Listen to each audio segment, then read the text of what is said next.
Hey everybody, it's a waiting for next year short video, and I'm talking about Kyrie Irving today. The Cavaliers, by the time you're watching this, the Cavaliers will have either beaten or lost to the Celtics on opening night, and Kyrie Irving's a big part of that story, obviously, because he used to be a Cavalier. He demanded a trade, and then he gets traded for Isaiah Thomas, Jay Crowder, and something with a Z, something with a Z. Anyway, the thing that people are so upset about, and they're kind of latching on to every single thing that Kyrie Irving says because they want to they want to defend Cleveland, and the fact that he wanted out has somehow offended our sensibilities as a city. And when he tried to compliment Boston, he kind of took a small shot at Cleveland, and we're picking apart every little tiny bit of what he's saying, and extrapolating it into some wide ranging campaign that he's waging against Cleveland and its reputation. And this is what I don't understand. It's like, I'm fully comfortable in what Cleveland is. I live in the suburbs. I don't live in Cleveland proper, but I spent 5 years, almost 5 years in Boston. I live there, and I know what it's like to be in an East Coast city where there are a whole bunch more people packed in like sardines. I've seen what it is to have so many people packed into a region that there are enough sports fans that sometimes a Red Sox fan won't be a Patriots fan, or a Celtics fan. And the Bruins fans might not be fans of any other sport other than hockey. It's a different thing. It's a different vibe. There are a lot more people there. And while some people think that, that's taking a shot at Cleveland, or somehow that detracts on Cleveland, like Cleveland's not a real city.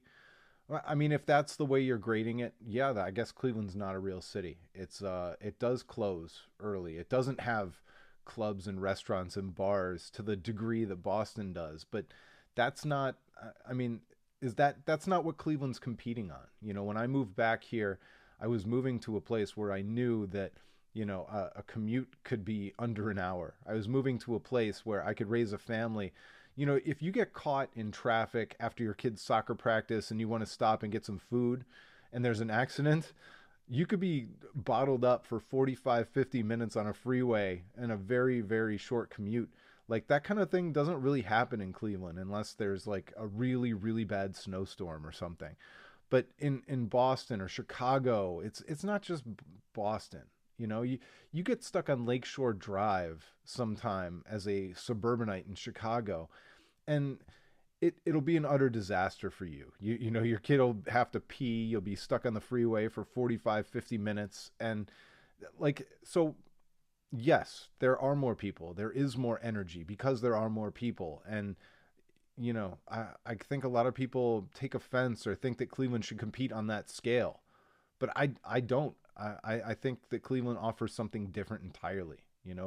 We have some of that city stuff. We've got a great theater district. We've got a great orchestra. We've got plenty of rock venues. We've got an amazing restaurant scene. And we don't need to be Boston.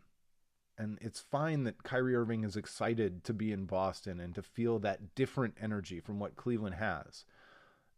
And feel that big city energy different from what Cleveland has. It doesn't have that same big city energy, and that's okay.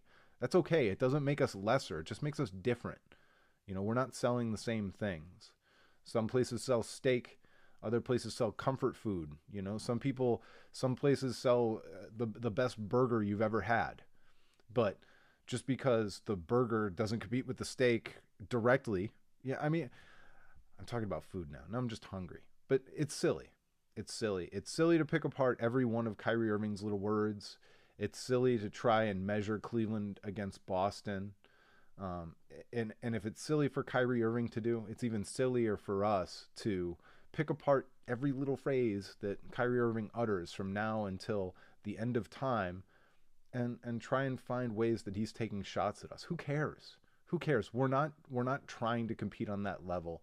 We're not trying to be Boston. I'm not trying to be Boston. I specifically left Boston to get back to a place where I could have a relationship with my car, where I could live that suburban life and still have that nice balance of city and country. And so, if If you want to get all hot and bothered, I guess you can. I just think it's silly, and I'm not going to do it.